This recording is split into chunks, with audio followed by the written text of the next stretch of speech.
கர்த்தருடைய பரிசுத்த நாமத்துக்கு ஸ்தோத்திரம் உண்டாவதாக. இன்றைய தேவ வாக்கு எபிரேயர் 11ஆம் அதிகாரம் 1வது வசனம். விசுவாசமானது நம்பப்படுகிறவர்களின் உறுதியும் காணப்படாதவர்களின் நிச்சயமாயிருக்கிறது. தேவ பிள்ளைகளே, நம்மளுடைய விசுவாசம் எப்படிப்பட்ட விசுவாசமாயிருக்கிறது? தேவனுடைய வாக்குறுதிகள் நிறைவேற நாம் இன்னும் காணாத போதிலும் தேவன் அதை நிறைவேற்றுவார் என்ற ஒரு நம்பிக்கை நாம் எல்லோரும் மனசிலும் முழு நிச்சயத்தோடு அதை செய்து முடிப்பார் என்ற விசுவாசம் நமக்கு வேண்டும். அவர் அநேக காரியங்களில் வேதத்தில் நமக்கு வாசிக்கிறோம். ஹல்லேலூயா.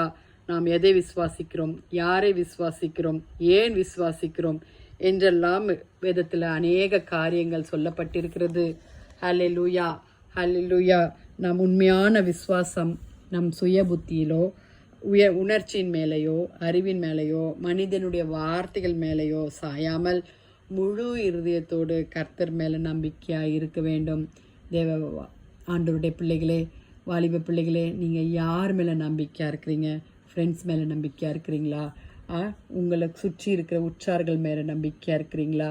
இல்லை நீங்கள் லவ் பண்ணுற பிள்ளைங்க மேலே நம்பிக்கையாக இருக்கிறீங்களா? வேண்டாம், நம் கர்த்தர் மேலே நம்பிக்கையாக இருக்கணும். நம்ம உணர்ச்சி வசப்படக்கூடாது. கர்த்தரிடத்தில் சேர்வோம். ஹல்லேலூயா. வேதம் கூறுகிறபடி முழு இருதயத்தோடு நம்ம விசுவாசிக்க வேண்டும். நாம் தரிசித்து நடவாமல் விசுவாசித்து நடக்க வேண்டும் என்று வேதத்தில் நம்ம வாசிக்கிறோம் அல்லவா? ஆமாம், நம்ம விசுவாசித்து அந்த காணாத இயேசுவை நாம் விசுவாசித்து நடக்க வேண்டும். நம்மோடு கூட அவர் பேசுவார்.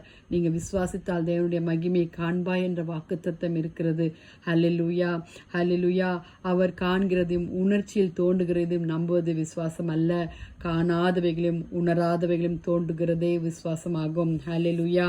நம்ம ஞானி என்று எண்ணாமல் தேவனுடைய அறிவு மேலானது என்று நாம் எல்லா இடங்களிலும் ஒத்துக்கொள்ள வேண்டும். ஹல்லேலூயா. நம்ம விசுவாசிக்க வேண்டும். நம்முடைய சரீரத்தின் உணர்ச்சிகளின் சூழ்நிலைகள் அறியாதிருந்தும் அவற்றை எண்ணக்கூடாத போல இருக்கிறதே. ஹல்லேலூயா. நம்மளுடைய தேவனுடைய வார்த்தைகள் எல்லாம் வசனத்தோடு கூட தியானித்து உரிமை பாராட்டி நம் வாழ்க்கையில விசுவாசத்தை கடைபிடிக்க வேண்டும். ஹல்லேலூயா. தேவனுடைய வாக்குத்தத்தத்தை சந்தேகப்படாமல் ஆண்டவரை சர்வ வல்லவர் எதையும் செய்ய வல்லவராய் இருக்கிறார் என்ற விசுவாசம் நமக்கு வேண்டும். ஹல்லேலூயா. வாக்குத்தத்தம் பண்ணின தேவன் விசுவாசிக்கிறவன் பதறான் என்று ஒரு வார்த்தை இருக்குது. நாம் எப்படியாக விசுவாசிக்கிறோம்? ஆண்டவரே, எங்களை விசுவாசித்து நடக்கக்கூடியவர்களாய், ஆண்டவரே நீர் ஒருவரே தேவன் என்பதை கர்த்தர் அப்பா எங்களுக்கு உதவி செய்யுங்கன்னு நம்ம கேட்போமா? ஹல்லேலூயா, ஹல்லேலூயா. வேத வசனத்தில் அநேக விசுவாசத்தை குறித்த காரியங்கள் காணப்பட்டு கொண்டிருக்கிறது. ஹல்லேலூயா, ஹல்லேலூயா. ஆம், தேவனுடைய வார்த்தைகளை சந்தேகப்படாமல், தேவனுடைய வசனத்தை சந்தேகப்படாமல், தேவனுடைய வாக்குத்தத்தங்களை சந்தேகப்படாமல் நம் முழு இருதயத்தோடு நம் தேவனை மகிமைப்படுத்தி நாம் விசுவாசிக்க வேண்டும்.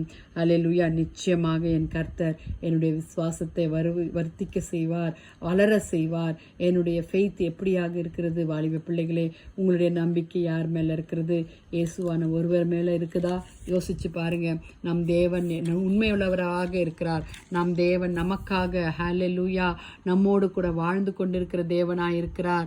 ஹல்லேலூயா. விசுவாசம் பண்ண உள்ளவனாய் இரு என்று சொல்லியிருக்கிறார்.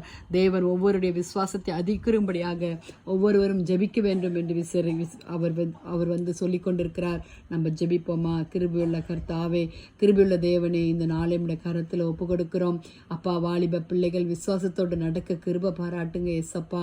ஆண்டவரே கர்த்தாவே, நீர் உண்மையுள்ள தேவன் என்பதை அவர்கள் விசுவாசிக்க கிருபை தாங்க ஏசப்பா. ஆமாம் ஆண்டவரே, அவர்கள் என்னென்ன காரியங்கள் உங்கள் இடத்துல கேட்குறாங்களோ அந்த காரியத்தெல்லாம் வாய்க்க செய்யுங்க அப்பா.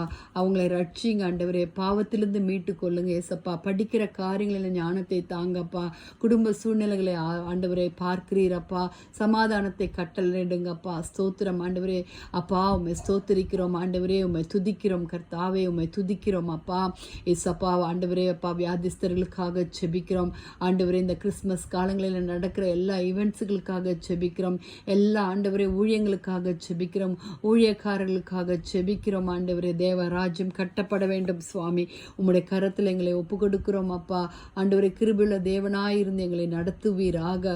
ஒவ்வொருவரும் இந்த வசனத்தின் மூலமாய் அநேகரை நடத்துவீராகப்பா. ஆண்டவரே, நீரே மகிமைப்படுங்க. துதி கன மகிமை உமக்கே செலுத்துகிறோம். மீட்பர் இயேசுவின் மூலம் ஜெபம் கேளும் பிதாவே. ஆமேன், ஆமேன். Have a blessed day, my dears. Happy day. Thank you.